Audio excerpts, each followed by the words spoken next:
विश्वास की किताब 8वां अध्याय। आप अपने मुंह के शब्दों से फंसते हैं तो तू अपने ही मुंह के वचनों से फंसा और अपने ही मुंह की बातों से पकड़ा गया। नीति वचन अध्याय 6 आयत 2। आप शैतान के द्वारा नहीं बल्कि अपने ही मुंह के शब्दों के द्वारा फंसते हैं। फंसना मतलब जाल में पड़ना। आपके अपने शब्द आपको फंसा सकते हैं, क्योंकि आप जो कहते हैं वह आपको लड़खड़ा सकता है, बीमार कर सकता है, एक पराजित जीवन दे सकता है। अक्सर हम अनजाने में और जल्दबाजी में ऐसी बातें कह देते हैं जिनका हमें जल्द ही पछतावा होता है। यह बहुत महत्वपूर्ण है कि हम हमेशा यह ध्यान रखें कि हमारे शब्दों में बनाने या नष्ट करने की महान शक्ति है। हम परमेश्वर के स्वरूप में बनाए गए हैं। जैसे उसने सभी चीज़ों को बोलकर बनाया है, वैसे ही हम भी करते हैं। उत्पत्ति 1:26। बहुत से लोग अपने चमत्कार को हासिल नहीं कर पाते क्योंकि वह अपने ही मुंह से खारिज कर देते हैं। यूहन्ना बपतिस्मा देने वाले के जन्म के लिए स्वर्गदूत को संदेह या अविश्वास के शब्दों को बोलने से रोकने के लिए जकराया का मुंह बंद करना पड़ा। एक भी नकारात्मक शब्द बोलने से अच्छा है कि चुप रहो। अनुशासनहीन मुंह से विजय का जीवन असंभव है। यह सोचने लायक बात है कि कैसे हमारे विचार हमें नहीं फंसाते हैं, बल्कि हमारे शब्द हमें फंसाते हैं। शैतान हम में से हर एक पर गलत विचारों की बौछार करता है।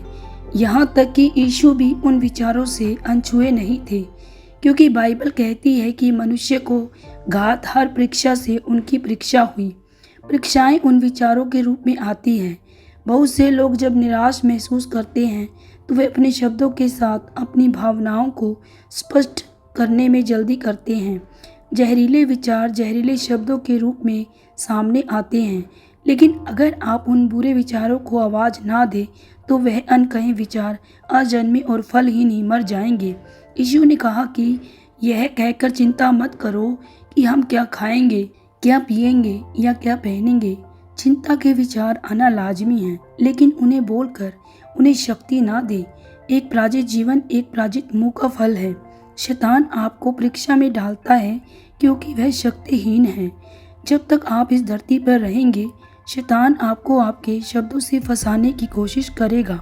आप जानते हैं क्यों? क्योंकि शैतान शक्तिहीन है। वह हमारे जीवन में शक्तिहीन है क्योंकि वह परमेश्वर से पैदा नहीं हुआ, लेकिन हम हुए हैं। शैतान के पास बनाने की क्षमता नहीं है, यह उसे कभी नहीं दिया गया था।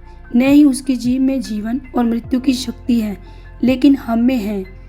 अगर शैतान सच में शक्तिशाली होता तो वह अब तक सभी विश्वासियों को मार चुका होता, लेकिन वह ऐसा नहीं कर सकता। शैतान के पास केवल वह शक्ति है जो हम उसे देते हैं, तो वह विश्वासियों को कैसे नष्ट कर सकता है? वह उन्हीं की बातों से मार डालता है।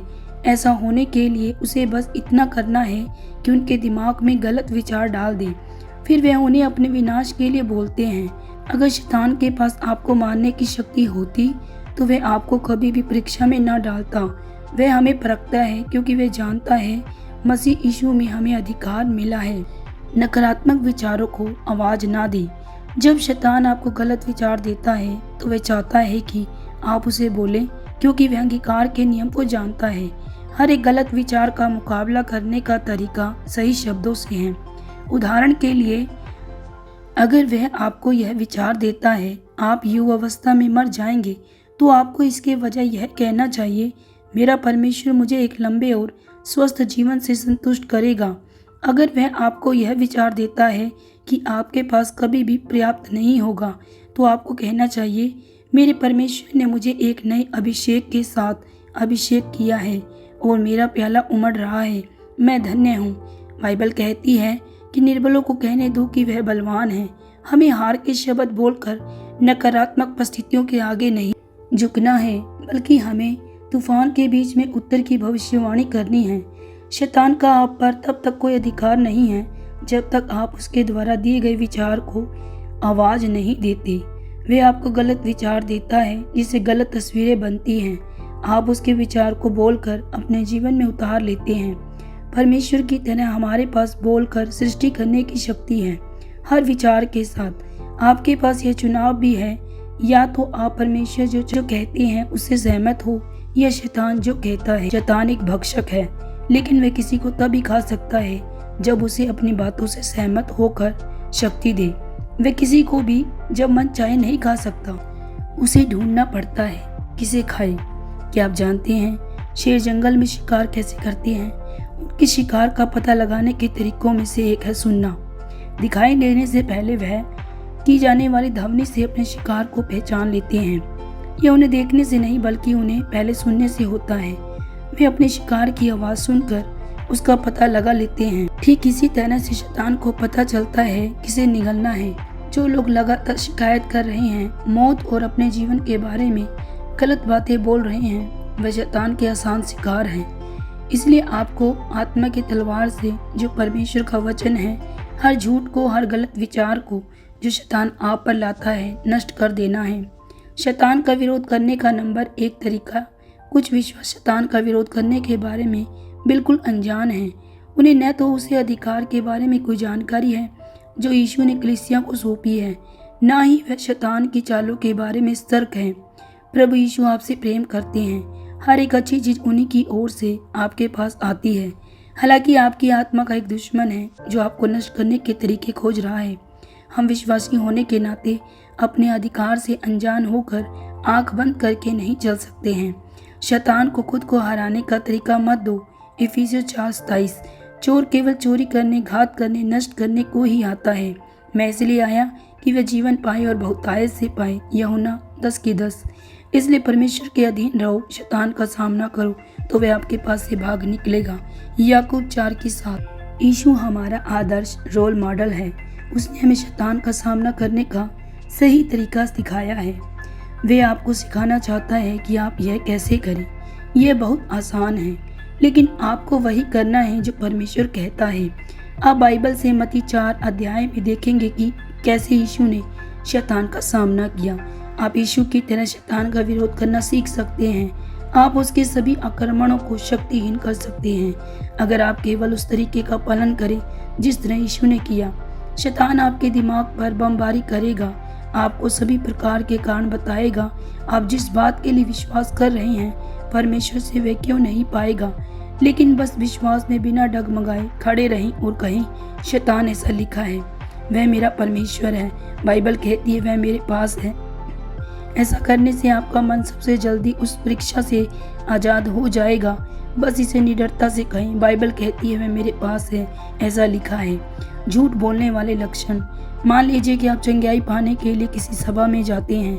पास्टर या अगुवे आप पर हाथ रखते हैं। परमेश्वर की शक्ति आप पर उतरती है, आपको हर बीमारी से छुटकारा दिलाती है जो आपको पीड़ा दे रही थी। आप आनंदित होते हैं, अपनी चंगाई के लिए परमेश्वर की स्तुति करते हैं। अब आप उस कष्टदायी दर्द को महसूस नहीं कर रहे हैं, ना ही आपके शरीर में कोई तकलीफ है। यह बहुत ही अच्छा लगता है। बिना किसी दवा के यह दर्द एक पल में दूर हो गया। आप अपनी चंगाई की गवाही अपने परिवार, दोस्तों, प्रियजनों को बताते हैं, लेकिन कुछ दिनों बाद आप उस बीमारी के उन्हीं लक्षणों के साथ उठते हैं। आप चौंक जाते हैं और अपने मन में सोचते हैं, मुझे तो लगा था कि मैं ठीक हो गया हूँ। आप ठगा हुआ और निराश महसूस करते हैं। अब इस समय पर बहुत से लोग शैतान के इन विचारों को अपने मुंह से बोलने लगते हैं, शायद मैं चंगा हुआ ही नहीं था। क्या हुआ? क्योंकि ऐसा विश्वास शैतान की चालों से अनजान था। उसने शैतान को उस चंगाई को चुराने की अनुमति दी जो परमेश्वर ने उन्हें दी थी। हर बार जब कोई विश्वासी ठीक हो जाता है तो अगले कुछ दिनों में शैतान आएगा और उन्हें बताएगा कि वह ठीक नहीं हुए, और वह फिर से लक्षण दिखाने की कोशिश करेगा। इन लक्षणों को झूठे लक्षण कहा जाता है। शैतान बहुत बड़ा धोखेबाज है। वह चाहता है आप विश्वास करें और आप चंगे नहीं हुए। वह चाहता है आप परमेश्वर के वचन की सत्यता पर संदेह करें।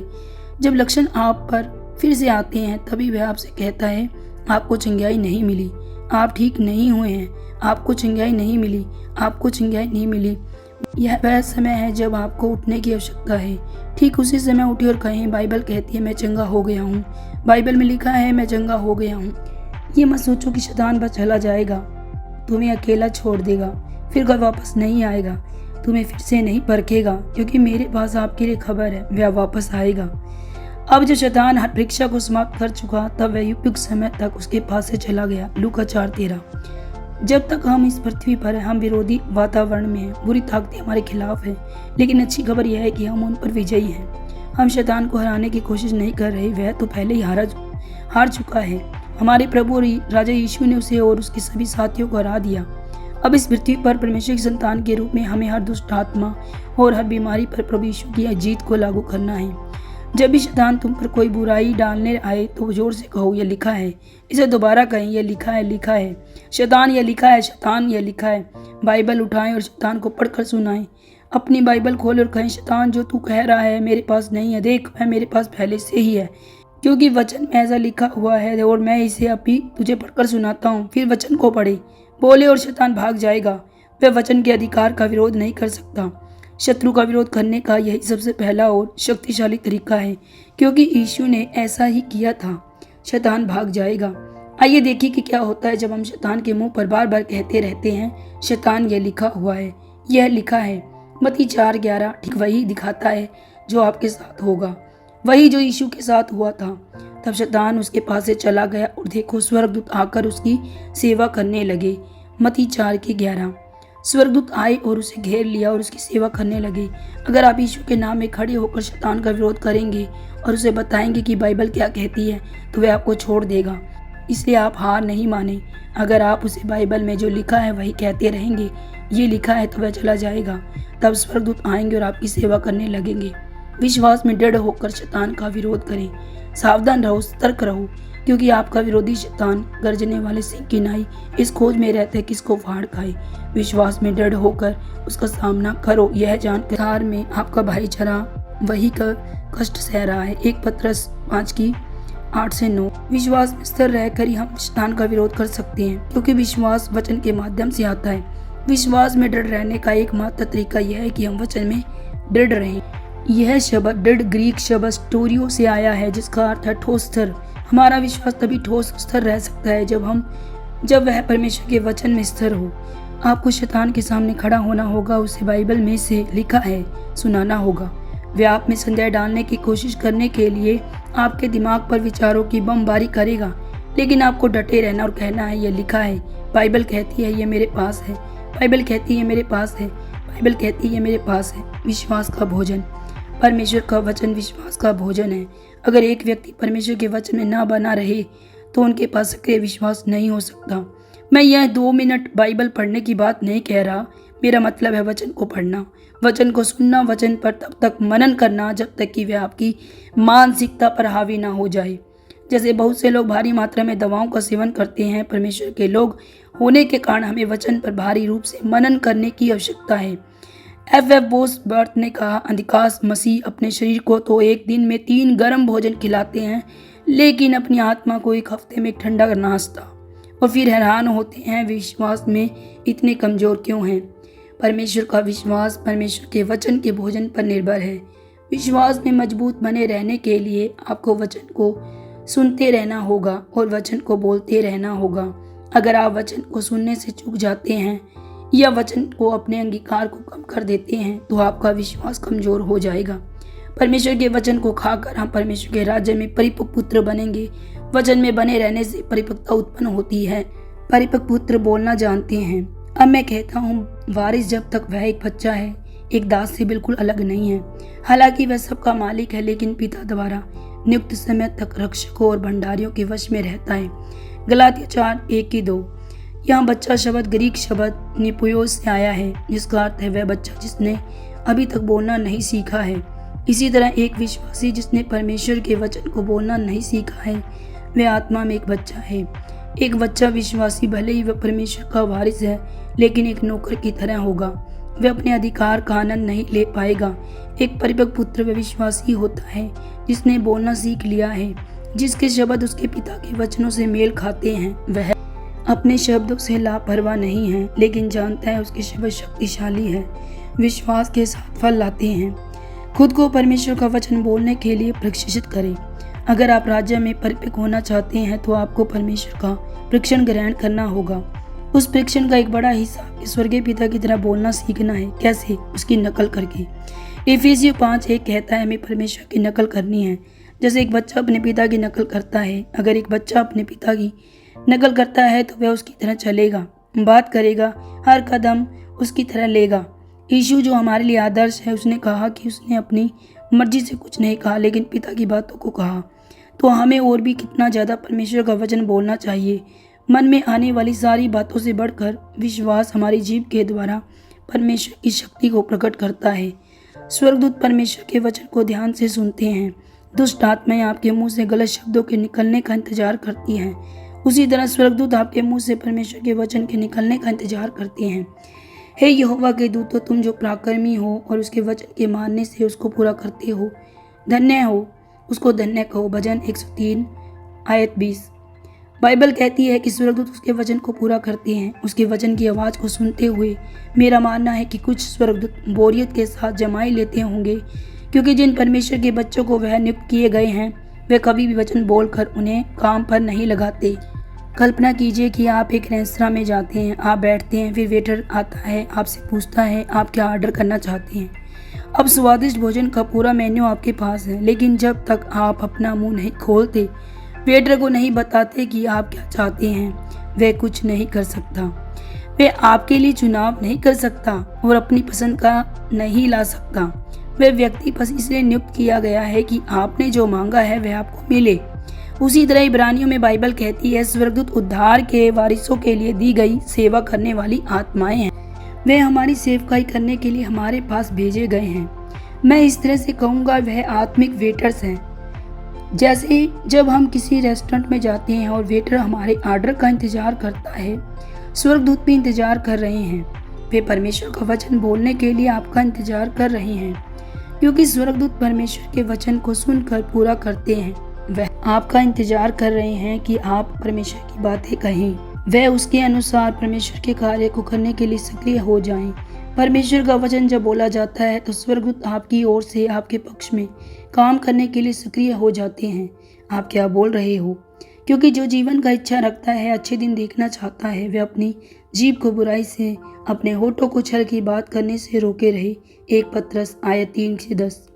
जाने किस बारे में बात करनी चाहिए। या तो अपनी समस्याओं के बारे में लगातार बात ना करें, या फिर सोचकर हैरान ना हो कि आपके पास कितनी सारी समस्याएं क्यों हैं। आप जिस सफलता या चमत्कार की उम्मीद कर रहे हैं, अपने मुंह से अविश्वास के शब्दों को बोलकर उसे रद्द ना करें।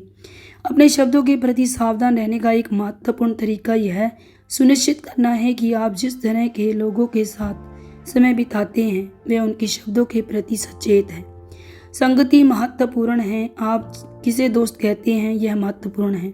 अगर आप ठट्ठा करने वालों, शिकायत करने वालों, ऐसे लोगों के साथ उठते बैठते हैं जो अपने शब्दों के प्रति लापरवाह हैं या अनादर भरी बातें करते हैं, तो न केवल आप उनके जैसे हो जाएंगे, बल्कि आपका जीवन उसी प्रकार के फलों को प्रदर्शित करना शुरू कर देगा। मैंने आज तक एक भी व्यक्ति ऐसा नहीं देखा जो शिकायत करता और रोता है जीवन कितना खराब है, उसका जीवन सफल और फलों से भरा हुआ है। बहुत से लोग अपनी मंजिल तक नहीं पहुंच पाते, इसीलिए नहीं कि उनके पास वहां तक पहुंचने के लिए जो चाहिए वह नहीं है, लेकिन इसलिए वह धन्यवादहीन है। वही दूसरी ओर अगर आप उन लोगों के साथ समय बिताते हैं जो विश्वास के लोग हैं, परमेश्वर के वचन के प्रेमी हैं, अनुग्रह करने वाले हैं, जीवन के लिए धन्यवादित हैं, अपने लक्ष्य पर नजर रखते हैं, दयावान हैं और हमेशा परमेश्वर की भलाई के बारे में बात करते हैं, तो अंदाजा लगाइए क्या होगा। वह जुनून आपके भीतर जगमगाएगा, आप वैसे ही बोलने लगेंगे। शत्रु जानता है आपके शब्दों में शक्ति है, यही कारण है कि वह आपको संदेह, भय और अविश्वास स्वीकार करने के लिए इतनी कोशिश कराता है। आप देखिए वह अंगीकार करना कि नया जन्म लेने के बाद आप अयोग्य हैं, वचन के विपरीत हैं। आप अयोग्य थे, लेकिन वह पुराना मनुष्य तब मसीह के साथ मर गया। अब आप मसीह में एक नई सृष्टि हैं। मसीह में कोई भी अयोग्य नहीं हो सकता। आपके नए जन्म ने आपको एक नया मूल्य दिया है। अपनी भीतरी बातचीत को बदले। अपने बोलने के तरीके को बदलने के लिए पहली चीज जिसका आप अभ्यास कर सकते हैं वह अपने भीतर चलने वाली बातचीत को बदलना है। आपकी भावनाओं और आपके बाहरी कामों का 90% हिस्सा इस बात से निर्धारित होता है कि आप खुद से कैसे बात करते हैं। अपने आप से वह दोहराएं जो वचन आपके बारे में कहता है, मैं परमेश्वर की संतान हूँ, मुझे प्रेम किया गया है, क्षमा किया गया है, पवित्र बनाया गया है और बहुत फल लाने के लिए ठहराया किया गया है। जब भी आप अपने आसपास बहुत कुछ घटित होने से घबराहट महसूस करें तो कुछ समय निकालें और अपने आप से वचन बोलें। यह अपने आप को प्रोत्साहित करने का तरीका है जब दुश्मन आपको निराश करने की पूरी कोशिश कर रहा हो। 1 शमूएल 30 में बाइबल दाऊद के बारे में बात करती है। जब सारी बातें उसके विरोध थी, वह और उसके लोग शिकलग में आए और पाया कि अमलेकियों ने नगर को आग लगा दी है और उनकी पत्नियां और बेटे बेटियां बंधुआई में ले गए हैं। सब कुछ चला गया, पत्नियां, बच्चे, पशु, उनकी सारी संपत्ति। ऐसी किसी भी विपरीत स्थिति में लोग क्या करते हैं? निराश हो जाना, हार मान लेना, परमेश्वर को दोष देना। इसके अलावा दाऊद के अपने लोगों ने नकारात्मक सोचा और उस पर दोष लगाया, उसे पत्थरों से मारना चाहते थे। कई बार जब जीवन कठिन हो जाता है तो कई लोग दाऊद के आदमियों की तरह व्यवहार करने लगते हैं। हम किसी और पर आरोप लगाते, शिकायत करते, कड़वाहट से भर जाते हैं। छोटे लोग चोट पहुंचाते हैं, लेकिन विश्वास के लोग एक अलग श्रेणी है। वह एक अलग आत्मा को लेकर चलते हैं। परमेश्वर का तरीका चुने। दाऊद के पास हार मानने का हर कारण था, लेकिन उसने विश्वास के साथ कार्य किया। बाइबल कहती है कि दाऊद ने अपने परमेश्वर यहोवा में ही आप बांधा। दाऊद ने न केवल वह सब कुछ वापस पाया जो उसने खोया था, लेकिन वह बड़ी लूट के साथ लौटा। दाऊद के पास एक चुनाव था जो आपके पास भी है। हार मत मानो, पीछे न हट, क्योंकि दूसरी तरफ महान जीत आपका इंतजार कर रही है। आपका चमत्कार आपके मुंह में है। अपने आप से वादा करें, मैं केवल वही शब्द कहूँगा जो परमेश्वर मेरे बारे में, मेरे जीवन, मेरे स्वास्थ्य, मेरे रिश्तों, मेरे पैसों, मेरे बच्चों के बारे में कहते हैं। हो सकता है आप उसी समय नतीजे ना देखें, लेकिन जब आप लगातार परमेश्वर के वचन को बोलना शुरू करते हैं तो आपका जीवन पहले जैसा नहीं रह पाएगा। यह एक सवाल आपकी मदद कर सकता है। क्या आपके मुंह की बातें जो आप अपने जीवन में होते देखना चाहते हैं उससे मेल खाती है? अपने दिल की तस्वीर को बदलें। हर चीज़ में अपने दृष्टिकोण और दर्शन को परमेश्वर के दृष्टिकोण से बदलें और बोलें, ताकि वो उसको होते हुए देखें। हमें कैसे पता चलेगा कि हमारे दिल में क्या चल रहा है? हमारे दिल में जो तस्वीर है उसे हम कैसे देखते हैं? यह आसान है। मुंह से निकलने वाले शब्दों पर ध्यान दें। यीशु ने कहा, क्योंकि जो मन में भरा है वही मुंह पर आता है। आपके शब्द बताते हैं आपके दिल में क्या चल रहा है। कुछ लोग लगातार कमी बोलते हैं क्योंकि उनके दिल में वही तस्वीर होती है। सच तो यह है कि जब परमेश्वर उनका अंदाता है तो उन्हें किसी भली वस्तु की कमी ना होगी। अगर वह कमी की उस तस्वीर को सच्चाई से बदल दे तो न केवल उनके मुंह के शब्द बदलेंगे बल्कि उनका जीवन भी बदल जाएगा। क्या आपका विश्वास अब बहने लगा है? हमने जिन बाधाओं पर चर्चा की है उन्हें दूर करना सीखने के बाद आपका विश्वास ज़्यादा से ज़्यादा बहना चाहिए। अब जबकि हमने देख लिया है कि हमारे पास क्या नहीं होना चाहिए ताकि विश्वास का बहाव ना रुके, आइए हम 2 बातों को देखें जो हमें अपने विश्वास को बहने और परमेश्वर की इच्छा के अनुसार कार्य करने की अनुमति देती है। आमीन।